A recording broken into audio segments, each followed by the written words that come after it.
right, what's going on? Welcome to Cultured Unplugged, a live broadcast, a live podcast recorded, and we are in full effect because today we have a special guest. But before I even get into that special guest, go ahead and like and subscribe down here at the bottom.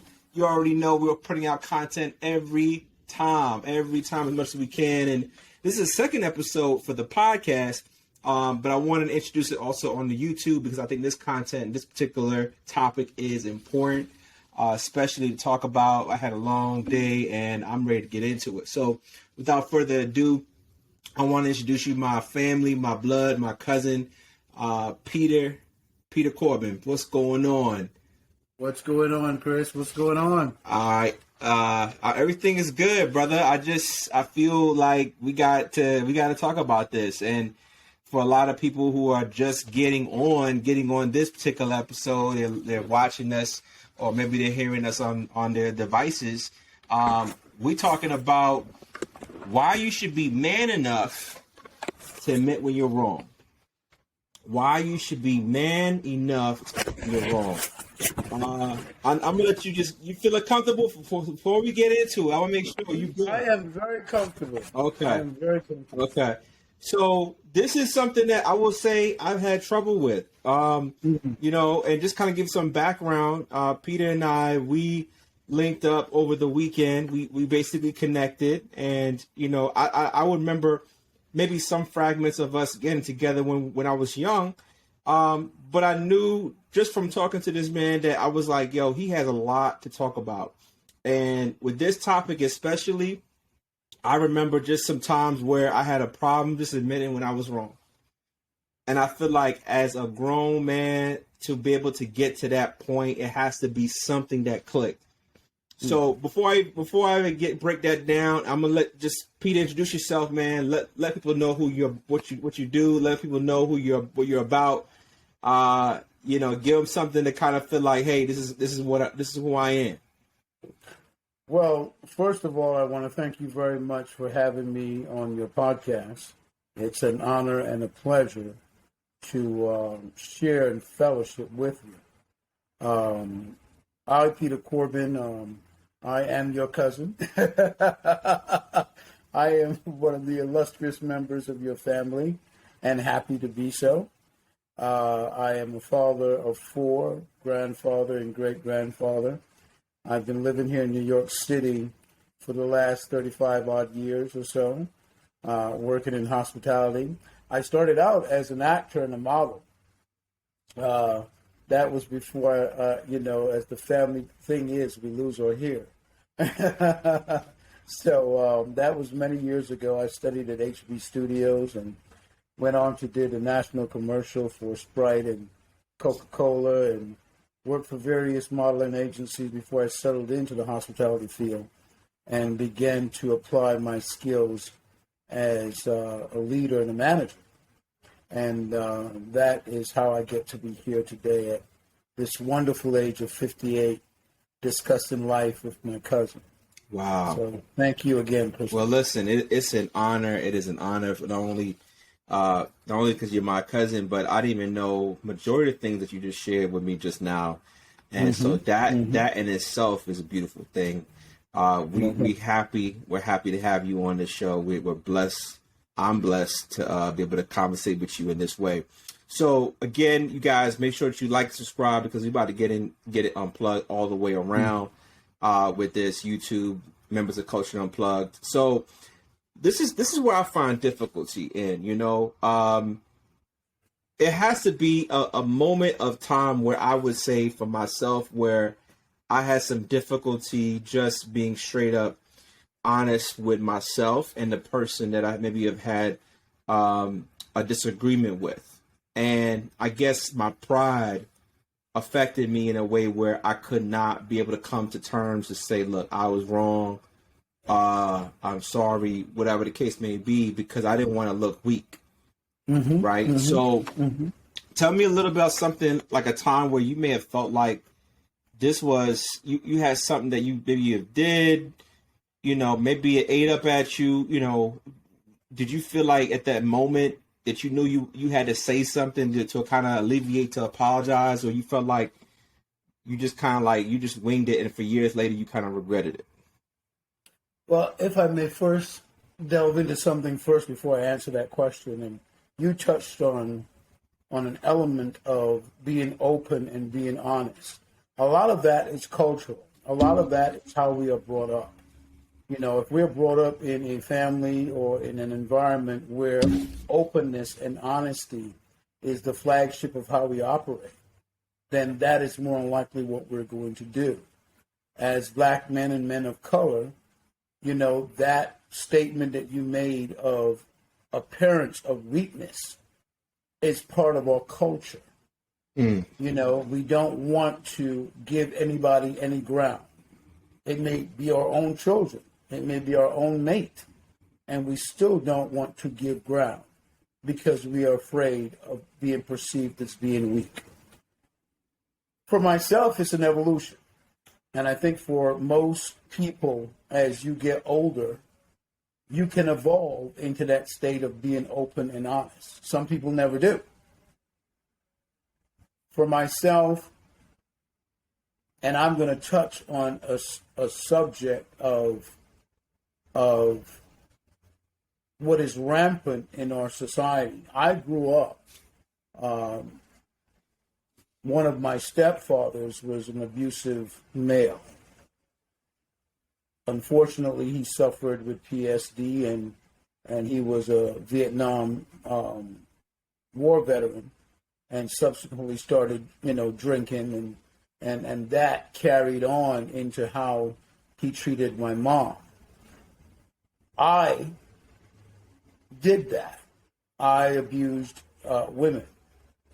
I physically put my hands on women, whether to restrain them, never to punch, but still, again, I put my hands on a woman. And having kids who are of qualifying age, both men and women, you never want to see somebody do that to your children, whether it be a female on male situation or a male on female situation or vice versa. I've had to come to grips with that and been open and honest with myself and deal with that truth. You know, that truth of how my actions made someone afraid or hurt or petrified. So, have I answered your question, Christopher? I just want to know. Yeah. Listen, man, you started. You started. I'm gonna be honest. So you started to, you know, as you were talking, man, I just started to think about all these different times of, you know, admitting when I was wrong. Certain things that I just did that I guess I didn't necessarily all the way forgive myself for, or admit when I was wrong for. Right. And it's sometimes it's hard to be vulnerable, to express yourself in a way that says, look, these are situations where I'm not proud of. These are situations where I said something that I look back and I cringe because I'm like, I shouldn't have said that. I shouldn't have done that. And I can't take it back. I can't go back and change a lot of the things that I've done. But the things that we know about, we learn based on environment, like you just shared, you know, and being able, and, you know, you take a little bit of some of those behaviors, you carry it on. But you started to have that self-reflection moment. And so my whole thing with that is like, you know, what is it that at this juncture, at this point in time, that somebody can do, you know, first, obviously, you know, in the moment or right before they act on something that they know is wrong, what can they do to self restrict or self discipline so that action does not become, you know, collateral damage, so that it doesn't become losing someone that you really love, someone that you care about? You know, what do we think about what the end result could be, or is it we just figure it out afterwards and we come back to it later? I think the most important thing is that we have to realize as people that everyone is different. That word or that definition of or DNA being of difference explains who we are. We are different.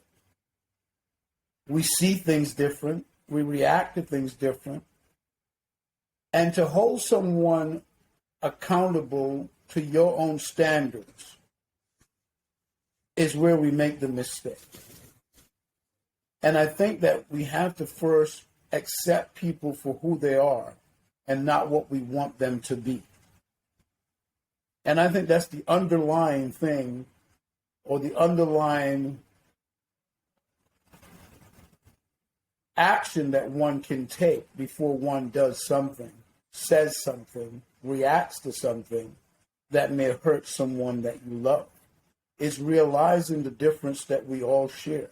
And that is the special and the beauty of us. Mm-hmm. And coming to the table and acknowledging that difference. For that young lady or young man who are involved in a relationship, they're coming from different norms than you and I. There may be a family of one, there may be a family of six, and that dynamic is different. Mm-hmm. There may be a father there may not be a father there may be a mother there may be death. But again, still, even with all of those complexities, there is a difference that is in all of us, that is inherent in all of us. And I think that we must respect that first. Okay. And when we learn to respect that, mm-hmm. then we learn how to deal. And that prevents us from making or saying things that we normally might have said that would hurt someone, that we would regret down the line. Right. I think that no, it's tough, man. And I would say, I can recall, I definitely can recall a handful of times where maybe I dated somebody and I remember I said something and emotions can just get the best of you. And I think and I was talking about, I see how there's so many different situations where some men can't get back. They can't redo some of those dreadful actions because for some of us there's this fragility in our manhood. There's this fragility where the feeling of knowing that because this woman is out there that we loved or we cared about or we enjoyed having sex with or whatever is with some other man, that we're going to act out in such a way as to say that that because I can't have her, that no one can have her. And I hear control. And that is not fragility. That is control. That's control. I would say, yeah, you're right. It's control. That's control. But it's a fragility in the fact that they are they're just so feeling like, like they feel personally attacked. They take that sensitivity. They can't move on. They can't let it go. And they act out in such a way that's almost deadly. Mm-hmm. And I'm not saying this is for all men. I'm not saying that's a manhood trait at all. I am just saying that there is a link in some men that would cause them to act out in such a way. And I would say, even for me, where I've, maybe argued or I've cussed or whatever the case may be, I can't go back to change that. So to me to come back and say, look, this is something I did that was wrong. I feel like this. It's got to be a moment where you feel like, okay, I have to be grown about this situation. And even though there's grown people that today that just won't take that concept and apply it. Well, everything that you're saying has credence to it. But again, I go back to the community, the environment that you're in. It allows you and gives you the opportunity to face yourself. When you have that older person, that brother, and it doesn't necessarily have to be someone who's older, but you have someone within your community. That your community could be your family, could be your work life, could be your actual community, the neighborhood that you live in. When you have someone in that community who can share with you another thought process, it opens up your mind to looking at another thought process and therefore looking at yourself. For that man who cannot get over his mate moving on to somebody else, what can you say about that person other than that person is living in a controlled fear? It's a fear that they have. And that fear then mitigates them to have control over the situation. They do not feel that they can get this person back. That's their fear. They do not feel that they can make situations better that can lure that individual back so that nobody else can have it. Right. And so that fear and control then takes over you. Everything that you're thinking, everything that you're doing. And that can happen to anyone, man, woman, child, whoever. Fear is a very, very brutal emotion. It is the emotion that stops all of us from achieving a lot of things in our lives, that fear. Sure. So when you are in a relationship that you, quote unquote, don't have control over, fear takes over. If control is your thing, then fear will take over. Because when you lose control, you're now in fear of what can be, what you may not have, what somebody else has, what she has. And so our actions and reactions come from the community and the environment that we are brought up into, and how we think and how we feel and how we collect our thoughts. And if we do not have someone there to help and share with us how we're feeling, then we act out. We men, don't matter how old we are, we're still 12 years old. Okay. So why You do you say understand that? that? You know, the love that you share for your mom, when you look at your mom, is a 12-year-old love of amazement and wonder, of God, of wow, my mom. And that carries with us throughout our whole lives and how we deal with women to some degree. We want to be strong, we want to be the man, but guess what? We're a 12-year-old boy. So you think we still carry on the same behaviors as we were when we were just kids? Yes. Okay. So, Control, fear. You know, little kids want to control the situation. Little kids, the first thing they if they can't control it, then they lash out. That is their fear. As we get older, we learn how to balance that, or we may not.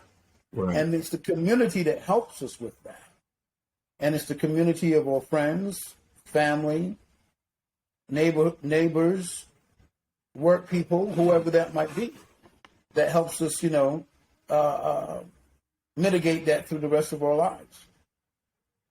I'd say it can be very difficult for the person that is, has a certain kind of bravado, maybe a little narcissistic, and feel like he ain't got to owe anybody anything. And it's that kind of person that I feel like can be dangerous.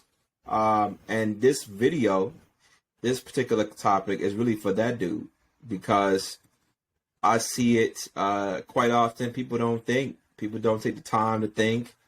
And one thing turns to another. I'm going to say this. We're all human, right? Some situations, some people cause us to be, allow us to make decisions. Sometimes we make decisions based on emotion. And it's for that reason where we have to, we sometimes don't think about it. I would say until the last minute, when the person's already gone. a lot of times, and we got to go back and have a self-reflect, and as if we're like, I can't go back and say I'm sorry or say I was wrong because that person's no longer here. And life is so short, man. I know I spoke about this on another episode.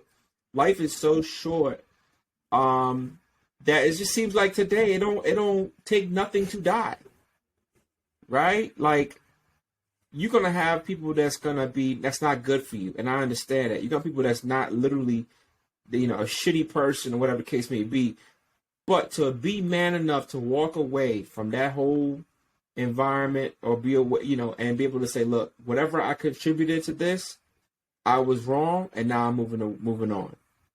Mm-hmm, right? Mm-hmm. So for that person, what would you say for that man that's having that difficult time with that, because he don't want to, be able to communicate? You have a hard time feeling like you got to communicate. You got to always be a bigger man.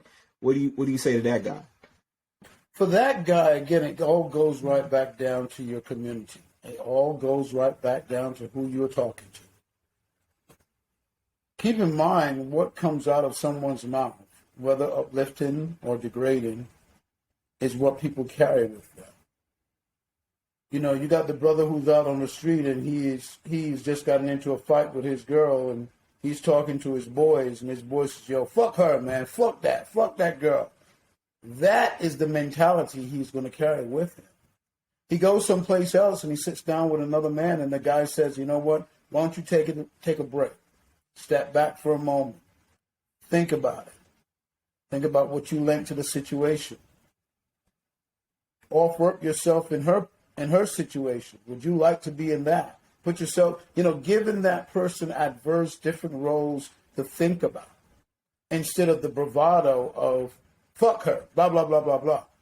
Your community, again, is what lends a helping hand to your decision-making process. We're always going to have emotions.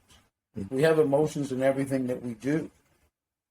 But how we manifest that, how we straddle that fence, how we deal with it on a day-to-day basis is through the community. It's through our God.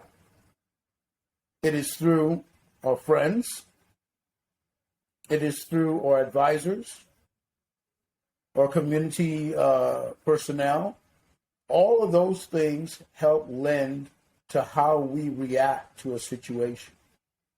So I would say to that individual who is on the cusp of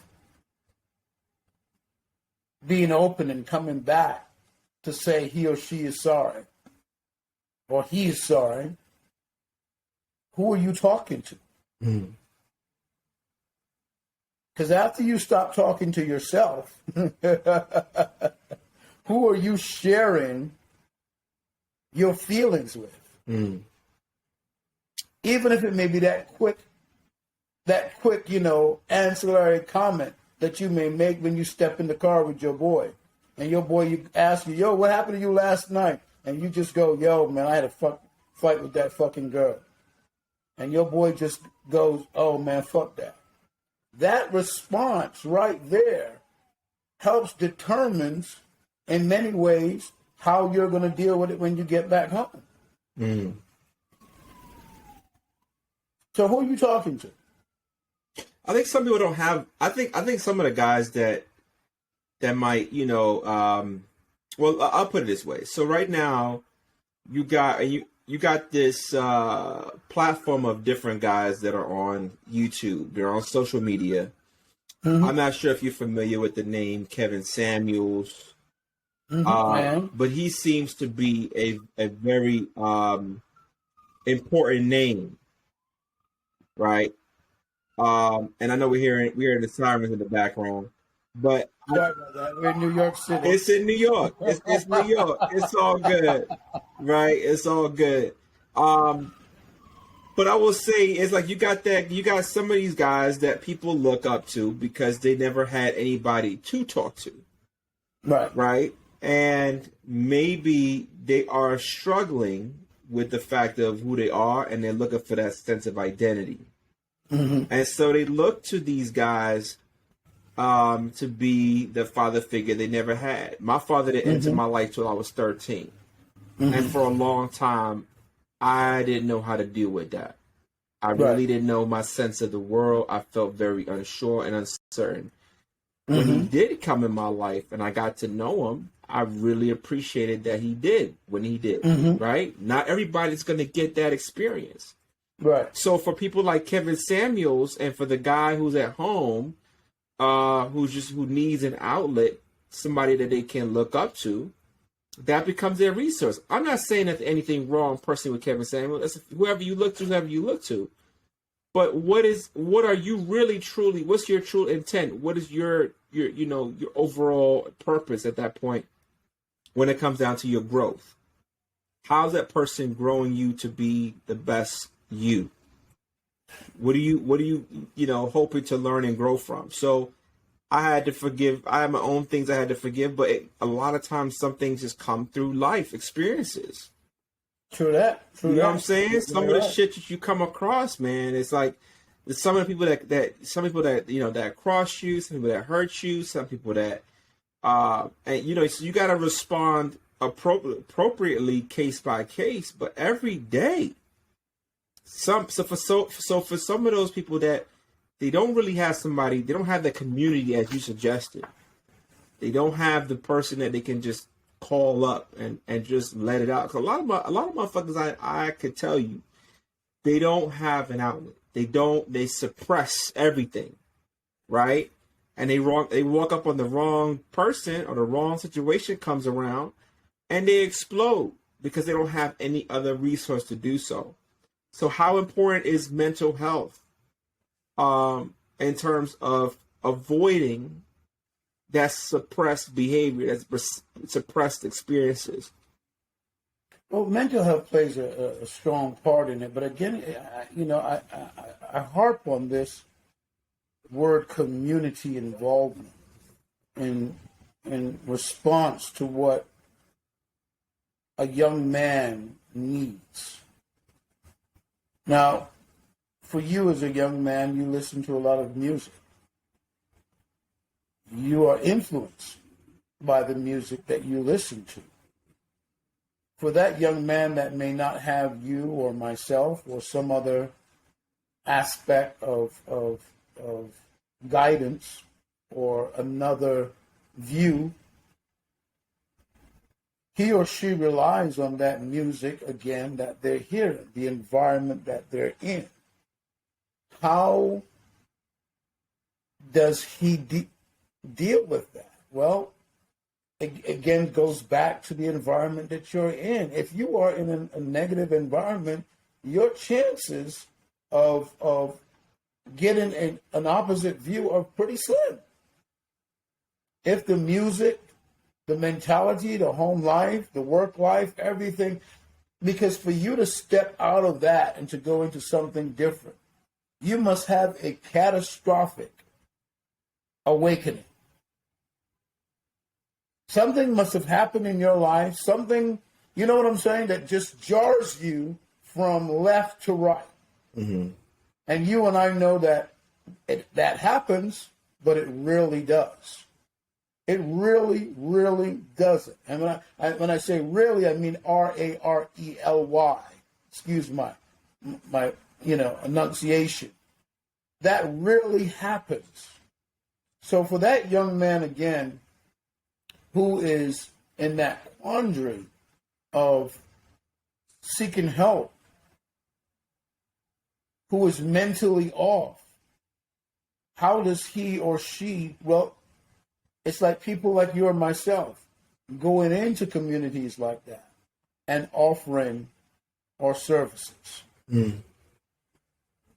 Because they're not going to come to us. And trying to catch those young men before they hit a certain age. Mm. And so, and I'm so glad you brought that up, because ultimately, Peter, this is the channel that I'm hoping that reaches that person before that happens, because I know what it's like to not have that resource. I know what it's like to wonder. Yes. I know what it's like feeling like, you got nobody to really call on or to be a friend. Yes. Yes. And straight up, it's got to change. It's got to change. It has to be a resource. And if this can be and reach and touch somebody right now, let it. Let it. Again, Yeah. What you are doing right now is a very proactive aspect of wellness and guidance for young men. And I applaud you tremendously for it, opening up a forum, talking to men of different ages and men of different persuasions, and getting their feedback. This communication, this aspect of communication and involvement and impact involvement, community impact involvement is so very needed. Not just in the Black community, it's needed in all communities. Because mental health is hitting everybody. There's a bunch of young men who are out here in this world who don't have anyone to talk to. And there's a huge gap between the 50-year-old and the 16-year-old.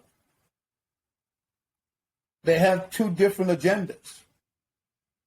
And it's very, very hard to share with a 16-year-old your views as a 50-year-old. So how do you bridge that gap? Mm. It becomes, when I was younger, we used to do a peer monitoring situation, whereas we would have people who were similar to our ages. If I was 16, there was somebody who was 18 or 19. You know, if I was 19, then there was someone who was 21 or 22, because you could easily connect to that individual. And I think that is one of the things that are missing. We're missing that peer mentorship, going all the way down, of communicating, of, you know, like you said, you know, when you were young, you know, and I'll tell you something. One of the things that made that easier for you to connect to your dad was your mother. Because had your mother not been positive and proactive, you might have never connected to him. Very true. Very true. So big ups to your mom. That's true. And how she portrayed your father. No doubt. Because if she was negative in things that she was saying around the house, and negative in things that she said to you, the chances of you connecting with him would be very slim. Yeah. No, I agree with that. I mean, I definitely think it depends on the household you're in, you know. And that's a whole another conversation about women, and when it comes down to their, you know, exes and, you know, baby fathers that they had a bad, you know, relationship with and don't want to be around them anymore. I mean, that's a whole other topic in itself. But I don't want to eliminate the thought of, you know, you have to seek, you know, first, you have to seek that help. And you got to be able to be open to forgive, right? And there's a powerful feeling like getting out of your own mind, getting out of your own prism of you feeling like the world is against you, or you feeling like I don't owe that motherfucker shit, right? And just being straight up to say, you know what? I can either internalize whatever happened long years ago, or I can be able to say, you know what? I don't deserve to let something like that hold on to me, and, you know, me hold on to it for years and years, and I have to hold that burden. You don't. You don't have to. So if you really be able to take anything from this episode, is being able to be, you know, seek out the right people that you know. I'm not talking about necessarily the people that's in your circle, because the ones in your circle may not be the ones that's going to give you the best advice. Exactly. But somebody who is successfully in a situation that's totally opposite than yours, have a whole other outcome that's positive, and be able to seek out that type of guidance to admit if it takes you to that moment, that place where you can say, at least I said I'm sorry or I was wrong, whatever the case may be. But being able to do that, it does make you feel like, look, you are taking whatever pain, whatever hurt, whatever it was, the ego, and you released it, and you took off the burden off yourself, and you let it go. And you can move on with your life, and you can move on with your life and live like the life that God always intended for you. That is true. That is true. So, that's how I feel about it, man. Like, I don't want to see you in a situation where you're, you hurt other people, whatever the case may be. Focus on your well-being. Focus on the well-being of the people that you care about around you, and be straight up. Peter, I applaud you having on the show, man, and this particular episode. Do you want to give any final thoughts before I ask for some good comments on this topic? Well, I think one of the things that you just shared was forgiveness. I will share love. Without love, you can't forgive. A lot of young men and young women don't know what love is and the unconditionality of love and the derivativeness of love, how it derives, how the word came about. It comes from the word charity, to give. And therefore it goes into forgive. You understand me? So I think what is important for young men is if they don't feel love, then how can they forgive? So it's first seeking that, and how does a young man in peril like that find love? Well, I say open up yourself to everybody and respect the imperfection. I think sometimes when we're looking for someone to mentor us, we're looking for the perfect individual. He must have the perfect job or the perfect title or the perfect stature in life. And we got to remember that that doesn't exist. That we're all fallible, that everyone makes mistakes. And if you know that and you accept that, then you can take advice from someone who made a mistake before. You know, sometimes people say, well, why am I going to listen to you? I know we've heard that before. Why am I going to listen to you? Yeah. Huh? Well, you're going to listen to me because I went down that road and I made that mistake, and I can tell you don't go down that road. Not because I'm perfect, but because I'm imperfect. And I think that that is the most important thing that any young man can take away from this segment, to go out and seek people. Anybody. And listen. Spend a little time listening. Your mind will swirl a little bit. You'll get some thoughts. Absolutely. And don't look for the perfection in others. Well agreed. Man. You know? And walk with love. Walk with love. Walk with the love that you want to have. If you're missing feeling loved, then give that type of love to somebody.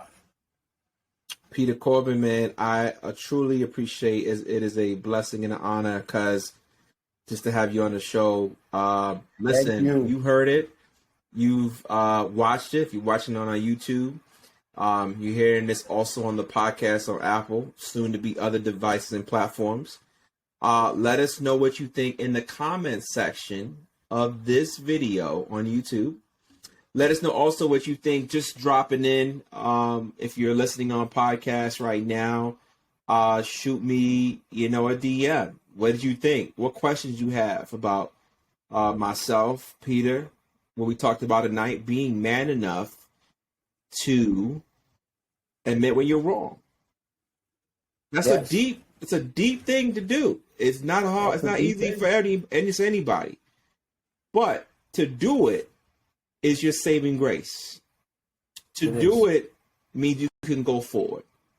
Yes. And that's what I want for you. If you're listening, if you're watching, that's exactly what this is designed to do. So again, make sure you subscribe.